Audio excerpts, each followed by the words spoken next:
Rethinking the Oriental Carpet in Early Renaissance Paintings. In this series of 7 lectures, we're going to step away from conventional wisdom and rethink the role of the Oriental carpet in early Renaissance paintings. Instead of interpreting them as luxury items of Muslim manufacture, new research from the Online Carpet Index establishes the presence of non-Muslim carpets of Armenian, Greek, Georgian, and Syrian origin in European religious paintings before the year 1500. This is exciting news because as such, these carpets can now be understood not as trade items, but as venerated relics. We can now see them as demographic markers, indicators of the movement of Eastern Christians westward into Europe in advance of the Sunni warriors that came to dominate their ancestral lands in Asia Minor. And as such, these paintings with Oriental carpets can be seen as a whole new window onto the emerging Renaissance.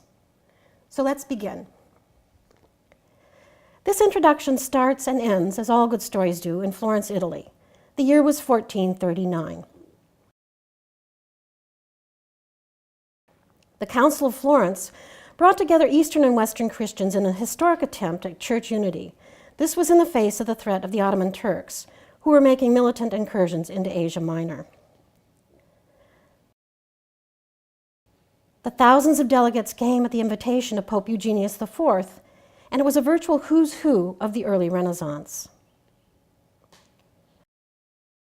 John VIII Palaeologus, Emperor of Byzantium, attended and brought with him his most learned theologians, including Mark of Ephesus and Basilius Bessarion, of whom we'll hear a lot more later. The Duke of Burgundy sent his representatives. And famous clergy, who later became saints of the Roman Catholic Church, attended as well, including the Franciscan Bernardino of Siena and the Dominican Antoninus of Florence. The meetings took place in Santa Maria Novella, home church of the hosts of the conference, the Dominicans of Florence, and it was large enough to host the thousands of clergy from around the known world who attended.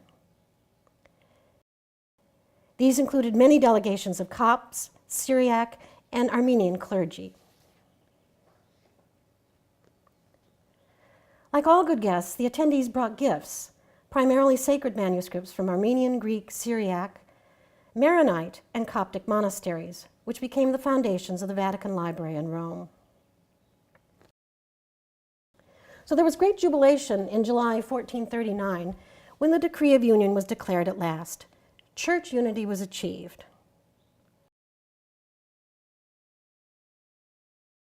Or not. Looking back, historians have considered the Council of Florence to be a failure, but in fact, it had considerable impact on the art and culture of the emerging Renaissance. My research suggests, in fact, that the Council spawned a whole new genre of painting, the Sacra Conversazione, or sacred conversation, where Mother Church appears to be surrounded by her gently conversing saints. The very first Sacra Conversazione was painted during the Council by Fra Angelico for his Dominican brothers at the convent of San Marco, and interestingly enough, it included an Oriental carpet. I became fascinated by this carpet in this earliest Sacra Conversazione. Why was the carpet there? Because I had been taught in graduate school that a carpet in a painting was a status symbol and luxury item of Muslim manufacture. And yet there was nothing even remotely luxurious about this carpet. It wasn't a voluminous silk pile. Instead, it appeared to be a rude flat weave made of rustic wool, covered with folkloric animal motifs. This incongruity between what I was taught and what I was seeing puzzled me. I was perplexed enough to go back and take another look at the traditional scholarship on Oriental carpets in early Renaissance paintings. And here are some quotes from traditional sources. On the puzzling appearance of the rustic flat weave, I quote, "Altogether, the painting suggests that these carpets were utilitarian objects of little intrinsic artistic interest. They denote instead an honored or luxurious space. Their frequency in Tuscan annunciations, several with very similar and uncommonly visible animal designs, suggests a common iconographical source. On the geometric pile carpets found in Flemish paintings, the commentary goes like this. Western fascination with Oriental carpets dates from the 15th century, when European painters began to celebrate the artistry of pile carpets imported from the Islamic world. The Netherlandish artist Jan van Eyck was the first to emphasize the beauty of exotic carpets, but his descriptions of them are unreliable. And another comment from a different author, one has to consider that probably the most popular and widespread types of carpets were portrayed in paintings. Either these were preferred by the importers, or perhaps the artists themselves simplified a complex pattern. On Italian painters such as Pinturicchio, quote, the representation of carpets enabled artists to showcase their descriptive skills. New Italian attitudes toward domestic furnishings must have been the foremost among the factors that propelled the carpet into a display object and status symbol. So there you have the scholarship in a nutshell. Let me sum it up for you. Even though these carpets under the feet of the Virgin were utilitarian objects of little artistic interest, nevertheless they celebrated the artistry of carpets imported from the Islamic world. While their depictions in these paintings were often unreliable, yet nevertheless they enabled artists to showcase their descriptive skills. In all, they illustrate a new Italian attitude towards domestic furnishings. Frankly, I wasn't satisfied with this scholarship. There were serious problems with these interpretations. One of the supreme rules of art history in this period is that every detail in paintings like this was loaded with symbolic meaning, from the variety of trees behind the Madonna to the blue color of her cloak, which symbolizes purity. And yet, I'm supposed to toss off this carpet as, at best, an expensive status symbol, even when it's like a runway right up to the Madonna. It just didn't make sense to me. But there were more serious problems with the traditional interpretation. How can we have it both ways? Carpets are utilitarian and luxury items. Typically, those are exclusionary categories. And oddly enough, for over 225 years, the same utilitarian carpet repeats itself in Florentine paintings. Why is that? So here's the conundrum of the carpet before 1500. Even if we ignore the so-called utilitarian carpets until later, we still have a problem with the traditional notion of luxury item of Muslim manufacture. For instance, why is a Muslim luxury item included under the feet of saints dedicated to poverty, such as the Franciscan San Bernardino? For that matter, why should a Muslim luxury item even be included in almost 400 European religious paintings? I felt that what was needed was a whole fresh new look at carpets and paintings before 1500. I began with formulating the Carpet Index with new online data, open scholarship, and fresh theories on carpets and early Renaissance paintings, with a chronological listing of all paintings with Oriental carpets. The core I was interested in was before 1500. And each photo, incidentally, can be clicked on for further details. I was interested in exploring two things. First, I was curious to know if there was a pattern or theme as to when the carpets appeared. Typically, when we look at a painting such as this by the Venetian Lorenzo Lato, we concentrate on the so-called Lato carpet, and its inclusion is usually explained as a luxurious studio prop. But I was interested in finding out whether the carpet itself played a further role. Did the context or theme of the painting, which here is Saint Antoninus giving charity, did that have any relation to the inclusion of the carpet? In addition, given my training, I expected to find many luxurious domestic interiors in this early group, and I was curious as to where these luxury items would appear to enhance the status of the painting. I was in for two major surprises. In all, the index falls into only a very few specific categories, but The first surprise was that almost 66% of the index, fully 2/3 of it, is devoted to the Madonna, and these paintings include some of the most sublimely beautiful works of the early Renaissance. And so I put together a small collection here for you to enjoy.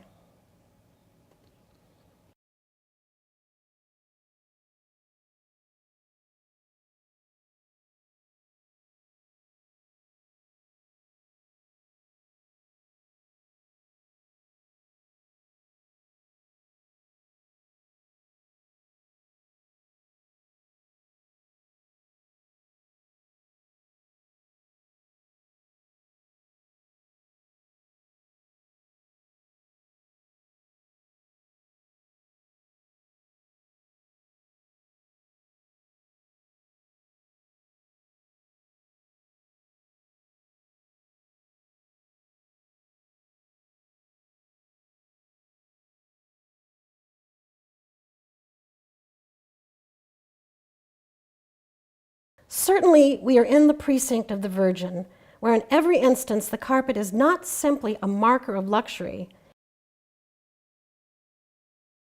Instead, it marks the holy ground of Mother Church. The second surprise came more slowly. I struggled with a peculiar group of seemingly unrelated paintings, almost 20% of the carpet index. Initially, they fit into no other context or category. Why so many marriages? And what about a baptism with a carpet? And the large number of funeral paintings? And what are the many images of charitable giving? Why did these include a carpet? So here was the second surprise.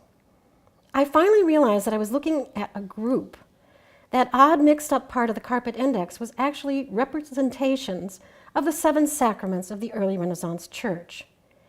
Here we're looking at the sacrament of marriage, where in addition to the little dog of fidelity, we have both the removed shoes and the carpet, signifying holy ground.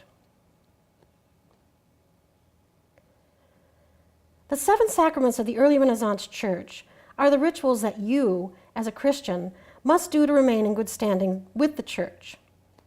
You must participate in baptism of your children, confirmation of your youth, ordination if you're called to the priesthood, receiving the Eucharist or going to Mass, and at that time, people sometimes did that once a day, the giving of charity, the sacrament of marriage, and finally, last rites and Christian burial.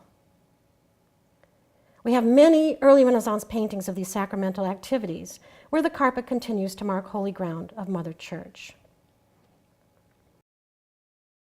And I'll show each one of them to you: baptism, confirmation and ordination, the sacrament of Mass, the giving of charity, which is sometimes called penance, the sacrament of marriage, last rites and Christian burial. In all, the carpet index confirms the sacramental role of carpets in European paintings.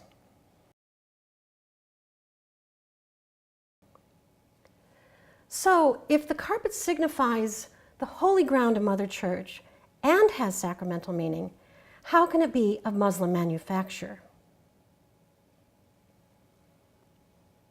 It isn't. This is where we need to seriously rethink the role of the carpet as to what we are actually seeing, because we are seeing Christian carpets in Europe before 1500, not luxury items of Muslim manufacture. The theory of the Christian carpet was first proposed by the German scholar Volkmar Ganshorn in the 1980s.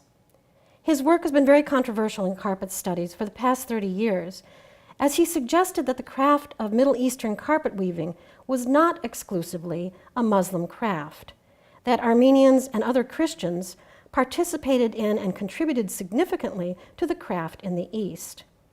The Carpet Index gives new statistical heft and depth to many parts of Volkmar Ganshorn's controversial theory of the Christian carpet.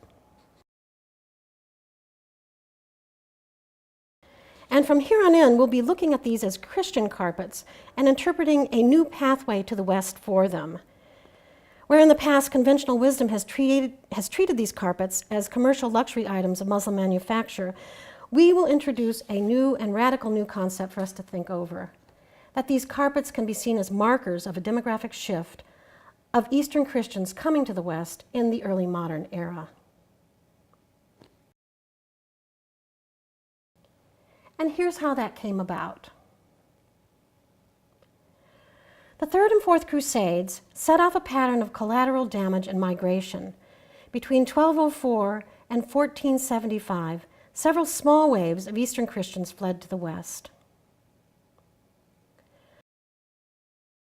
Around 1291, the situation in the Holy Land had become desperate. With the fall of Acre in 1291, many Eastern Christians who had supported the Crusaders' cause, and these were Armenians, Greeks, Georgians, and Syrians, were desperate to leave Asia Minor and come west. They did not flee or resettle without help. Franciscan and Dominican missionaries before 1400 had traveled and lived among the Eastern Christians in their ancestral lands and had formed strong bonds with them.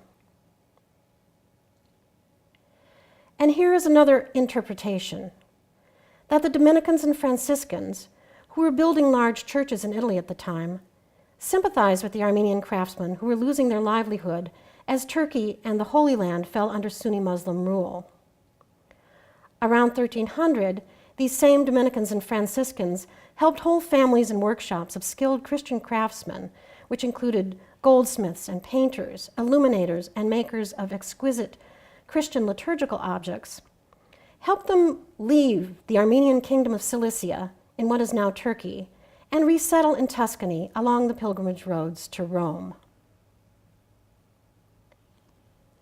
Once in Tuscany, the precious relic carpets that the Armenians brought with them were preserved, copied, and venerated in church treasuries for centuries. We see this particularly in Florence, where one singular dragon carpet is repeatedly copied at least 9 times from 1250 until 1474, over a span of almost 225 years. While in Siena and its surrounding countryside, another different carpet with a tree of life motif is copied an astonishing number of times, at least 18 and counting at this point, from the year 1300 until 1462, a little more than 150 years. In the north, after 1430, a similar but smaller migration of Christian merchant families from the Black Sea area around Trebizond, possibly Armenian, but more likely Georgian, were helped to resettle in Burgundian Flanders by agents of Philip the Good. We can mark this small demographic shift by looking at the visual record of another repeating relic carpet in Flanders. These appear at least 5 times in paintings in Bruges, first in 1436 and last seen in the visual record in 1528, almost 100 years later. In a different instance, Greek scholars arrived in Renaissance Italy in droves around 1453, as Constantinople fell to Mehmet II. This is where we suddenly see the entrance into the visual record of vast quantities of so-called small pattern Holbein carpets, which were Greek-made carpets from Ottoman-occupied Turkey that began hiding in plain sight in early Renaissance paintings around 1450, finally disappearing from the visual record around 1600. I wouldn't call these small pattern Holbein carpets relic carpets per se, but I suggest that they were purchased in large numbers by Italian humanists, which signified their financial and emotional support for Greeks coming west, and also for the carpet makers remaining under Ottoman rule in Asia Minor. The small pattern Holbeins appear in many depictions of humanist meetings, such as here the Council of Mantua of 1459, where European military intervention with the Ottomans was proposed. These carpets signified support for the Greeks. To sum up the carpet index, the golden age of the Christian carpet was before 1500, when it had symbolic and sacramental meaning in the early Renaissance.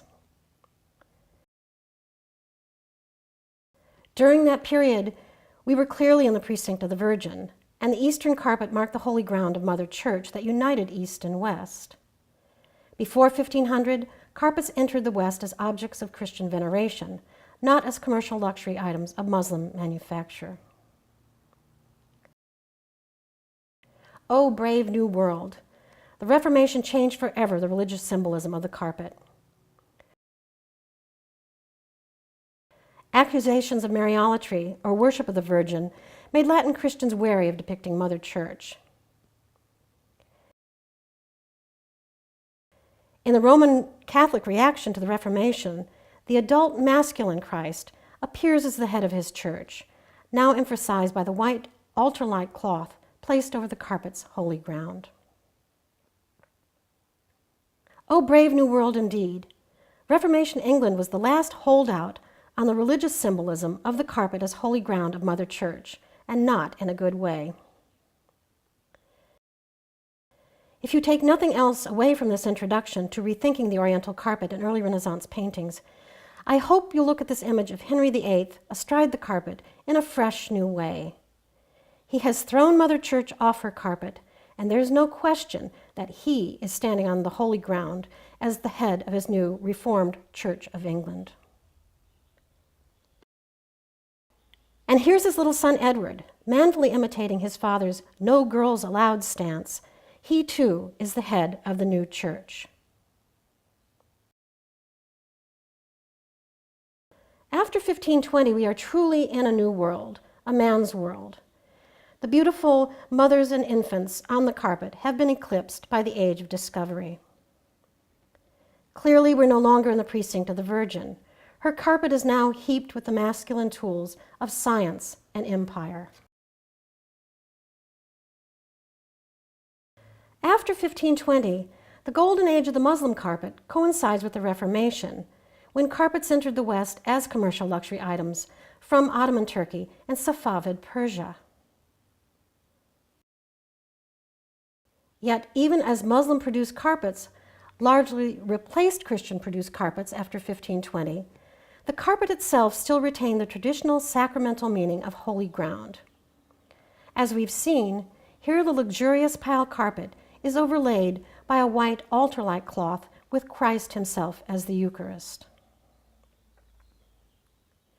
And its sacramental symbolism persisted in the tense atmosphere of Roman Catholic versus Calvinist during the Dutch Golden Age, when the same combination of sacramental white cloth over the table carpet takes on subtle judgmental overtones of sacrilege when it appears in boisterous, drunken genre paintings.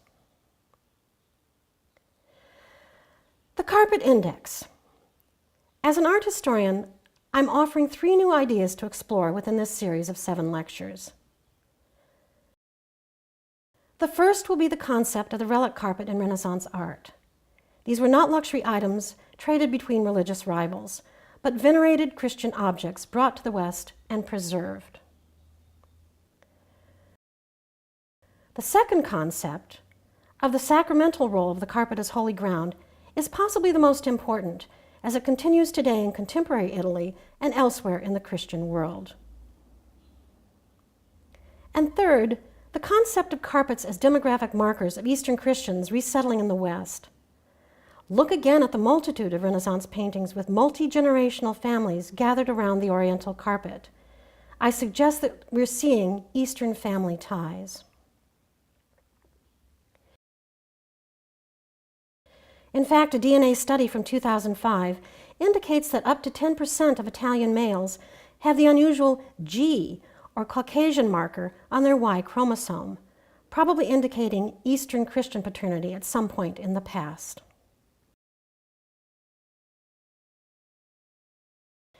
When we reclaim carpets as demographic markers, they give us a whole new window onto the Renaissance. I hope you'll join me for segment 2, where we introduce the relic carpets of Tuscany.